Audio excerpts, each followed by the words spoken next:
നമസ്കാരം. Raf talk ഫുട്ബോളിലേക്ക് അവർക്കും സ്വാഗതം. MLS ഇന്റർ മയാമി നാളെ കളിക്കാൻ ഇറങ്ങുകയാണ്. എതിരാളികൾ ലോസ് ഏഞ്ചലസ് FC ആണ്.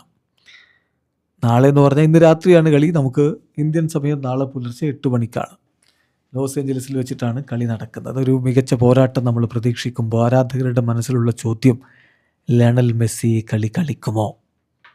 മെസ്സിക്ക് പരിക്കായ കാരണം ഇന്റർ മയാമി അവരുടെ പ്രീ സീസൺ മത്സരം പോലും മാറ്റിവെച്ചിരുന്നല്ലോ. അപ്പോൾ ഈ ആദ്യ മത്സരത്തിന് മെസ്സി ഫിറ്റാണോ? ഇന്നലെ പ്രീ മാച്ച് പ്രസ് കോൺഫറൻസിൽ ഹാവിയർ മഷ്റാനോയോട് മെസ്സിയെക്കുറിച്ച് ചോദിച്ചു. അപ്പോൾ അദ്ദേഹം പറഞ്ഞ മറുപടി, Messi is doing well. Messi കാര്യങ്ങൾ നന്നായിട്ട് തന്നെ ചെയ്യുന്നുണ്ട്. ഈ കഴിഞ്ഞ ആഴ്ച മുഴുവനും അദ്ദേഹം ടീമിനോടൊപ്പം നല്ല രൂപത്തിൽ ട്രെയിനിങ് നടത്തിയിട്ടുണ്ട്. അതുപോലെ നല്ല രൂപത്തിലാണ് അദ്ദേഹത്തിന് ഇപ്പോൾ ഫീൽ ചെയ്യുന്നത്. അദ്ദേഹം ഗുഡ് ഷേപ്പിലാണ് എത്തിയിരിക്കുന്നത്.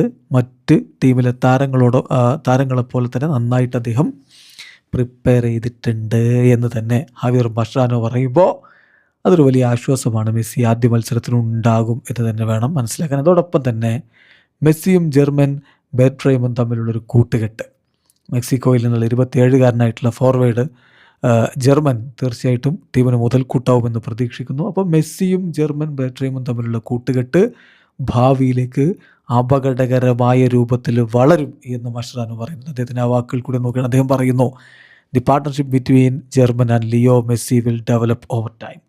കുറച്ച് സമയമെടുത്താലും അത് വളർന്നു വരും. മികച്ച പ്ലെയേഴ്സിന് പരസ്പരം ഒരു നോട്ടം കൊണ്ട് മനസ്സിലാക്കാൻ പറ്റും. അപ്പോൾ ഒരുപാട് സമയമൊന്നുമില്ലാതെ ആ കണക്ഷൻ ബിൽഡ് ചെയ്ത് വരും. തീർച്ചയായിട്ടും ഞാൻ ആ പാർട്ട്ണർഷിപ്പിൽ വിശ്വസിക്കുന്നു എന്നുകൂടി മഷ്റാനോ പറയുന്നു. അപ്പോൾ ഇനി മയാമിയിൽ മറ്റൊരു അപകടകരമായ കൂട്ടുകെട്ട് ഉയർന്നു വരാനുള്ള സാധ്യതയാണ് അവിടെ തുറന്നിടുന്നത്. എന്തായാലും ഇന്നത്തെ മത്സരം ഇന്നെന്ന് പറയുമ്പോൾ നമുക്ക് നാളെ പുലർച്ചെയാണ്. നാളെ പുലർച്ചെയിലെ മത്സരം മെസ്സിയും സംഘവും പൊളിച്ചടുക്കി ഈ സീസണിലെ തങ്ങളുടെ ആദ്യ മത്സരം ഗംഭീരമാക്കുമെന്ന പ്രതീക്ഷയിൽ ആരാധകരും കാത്തിരിക്കുന്നു. വീഡിയോ അവസാനിക്കുന്നു. ഫുട്ബോൾ ലോകത്തെ കൂടുതൽ വിശേഷങ്ങളുമായി റാഫ് ടോക്സ് വീണ്ടും എത്താം.